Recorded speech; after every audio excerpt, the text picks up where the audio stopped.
Matheus, boa noite. Cairo Oliveira, do Globo Esporte PPTV, parabéns pela vitória. Eu queria fazer duas perguntas para você.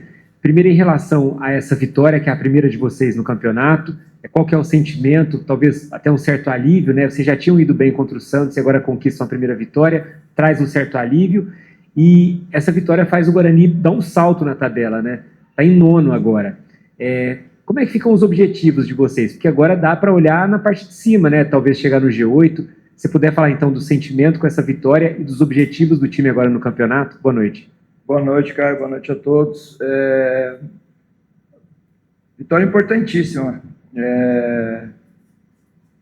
Acho que o primeiro objetivo era realmente a gente sair daquela situação incômoda. E o segundo objetivo nosso é a gente buscar esse G8, que é uma primeira conquista nossa na 8ª rodada, e a gente está entre os 8 primeiros para continuar na competição. O desempenho da última partida nos deu confiança para vir para cá hoje, almejando a vitória. Então, muito feliz pela entrega, pela dedicação e pelo comprometimento dos atletas em campo, que concretizaram esses 3 pontos, que é fundamental numa competição equilibradíssima. Você conseguir uma vitória fora de casa, tem que valorizar tudo que esses atletas fizeram na partida de hoje. Matheus, Pedro da TV Claré, falando agora um pouco sobre a parte técnica, principalmente num jogo que foi tão duro, né, tão faltoso desde o primeiro tempo ali. Quero saber a sua análise, a sua avaliação, quais ajustes você considera que foram cruciais para essa primeira vitória de vocês no Paulista? Eu vejo que foi um primeiro tempo de muito duelo, muita disputa. Segundo tempo, criaram-se mais espaços.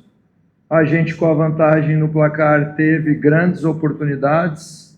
Faltou um pouquinho de capricho nesse terço final, para nesses momentos que a gente criou, que eu me lembro, a grosso modo de cabeça, 4 contra 3, 3 contra 2 e 2 contra 1. Um acabamento final um pouquinho mais precioso para que a gente não passe esse sufoco que é normal numa competição equilibrada. Mas eu vejo que foi um jogo muito truncado, de muito duelo, de muita disputa, e feliz dentro desses duelos que tem em cada metro quadrado do campo, a gente ter levado vantagem e ter levado os 3 pontos para casa.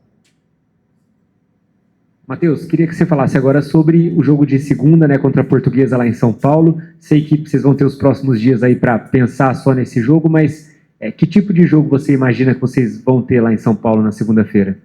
Acredito que seja um jogo de característica diferente. A gente veio para cá sabendo que a gente ia ter hoje muita disposição, muito duelo aéreo, muita disputa pela segunda bola. O Velo tem uma característica de muito volume em bolas longas, tentando utilizar o Daniel Amorim e os atacantes de lado, que estão sempre procurando dar apoio para ele. Então eu falei que a gente ia ter que ter muita disposição nesses duelos aéreos de primeira bola, e ia ter que estar muito próximo um do outro para a gente ficar com a segunda bola, para tentar ficar com bola e envolver o Velo. Então requer um jogo de muita atenção aqui, com muitas disputas e muito contato, né? Então a gente ia ter que utilizar muito da força para esses contatos, a gente vencer e ficar com a bola para tentar envolver o Velo a partir do momento que a gente ficasse com bola.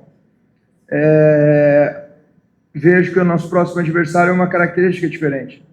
É um adversário, primeiro, que fez uma brilhante partida ontem, tive a oportunidade de acompanhar,